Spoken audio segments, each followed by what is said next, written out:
In the previous episode, we talked about a harmful way to have a disagreement. I called it sowing and reaping cuss words.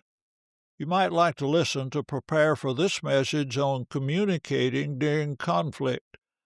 Consider these 4 questions. 1. Are you damaging your marriage or family every time you argue and don't even realize it? 2.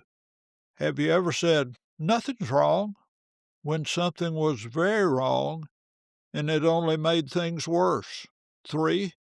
Do your arguments end with understanding or with hurt feelings that never really go away? 4.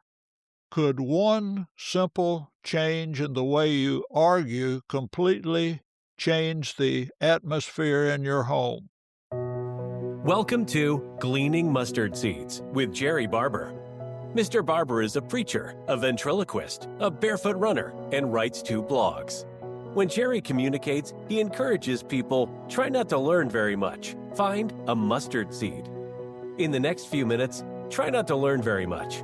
Look for something you can do to move a mountain, remove a stumbling block, or provide a stepping stone for yourself or someone else. And now, here's Jerrie with this week's mustard seed. Communication is an important key to good relationships. Communication is the transfer of thoughts and feelings from one person to another. I read about a man who bought a castle in England. After the auction, the man who bought it prepared to move the castle to his property in America. After it was reconstructed, he had a castle warming. As people toured, they asked the same question: "How'd you get this castle moved from England to America?" He answered, "It was easy. I hired engineers to number every rock in the castle. We moved all the rocks here. We put all the rocks here in the same relationship to each other as they were in England. You're leaning against stone number 16,329. To communicate, we have to express our thoughts and feelings to others. Paul said in 1 Corinthians 2:11, "For who knows a person's thoughts except the spirit of that person, which is in him?" You don't know what I'm thinking unless I tell you. I don't know what you're thinking unless you tell me. Communication, as moving the castle, is the transfer of thoughts and feelings from my brain and heart to yours through words and actions, one thought at a time, until what I'm thinking and feeling is reconstructed in your brain and heart. Where there's conflict and disagreement, communication guidelines are helpful.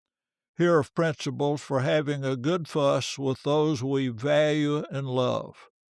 Principle number 1, stop lying and start telling the truth. Ephesians 4:25. Therefore, having put away falsehood, let each one of you speak the truth with his neighbor, for we are members of one another.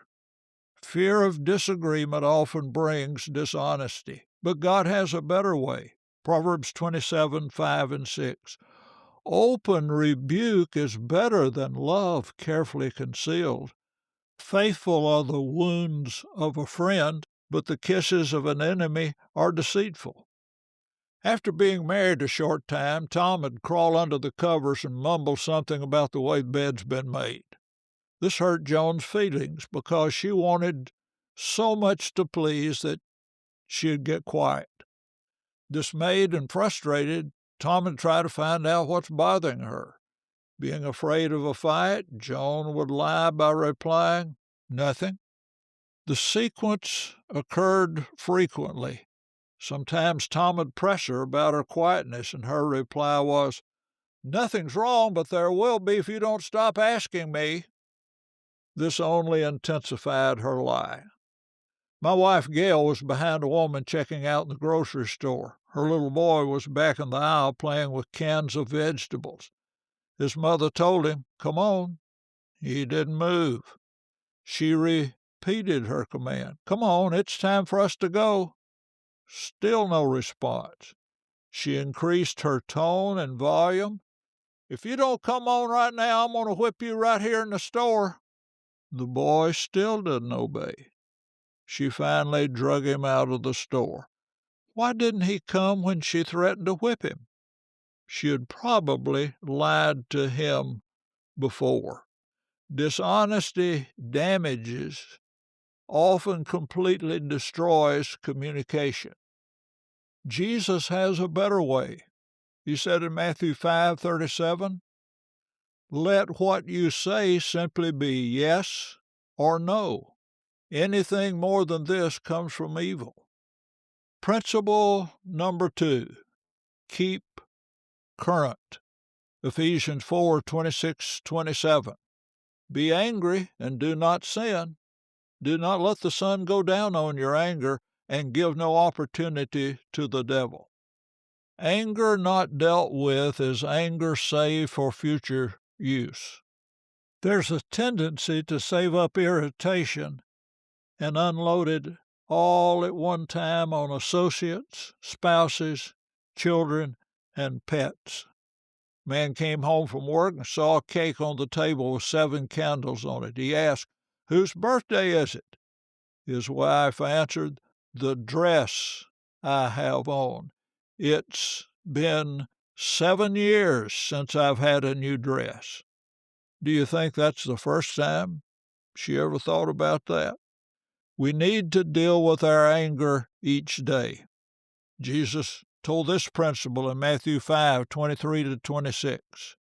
So, if you're offering a gift at the altar and there remember that your brother has something against you, leave your gift there before the altar and go.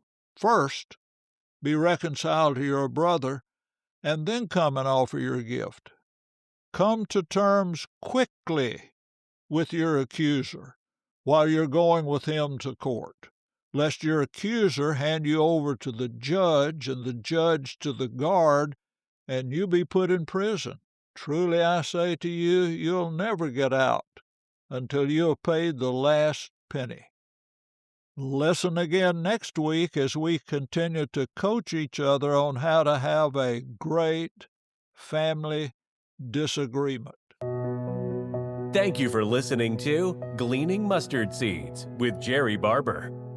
If you found a mustard seed, send a text or email with a link to a friend. This podcast was brought to you by Braden Parsons Photography. From family photos to landscape photography and everything in between, Braden uses his passion for capturing meaningful moments to create art and embody memories that will be cherished for a lifetime.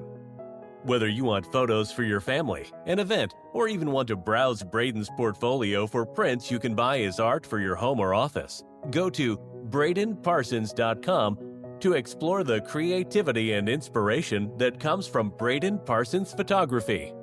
You can also contact Braden directly at bradencparsons@gmail.com to discuss how to turn your photography needs into your most adored keepsakes. There are links in the show notes to connect with Braden. Thank you for listening. Jerrie looks forward to next week as we continue to collect and plant mustard seeds.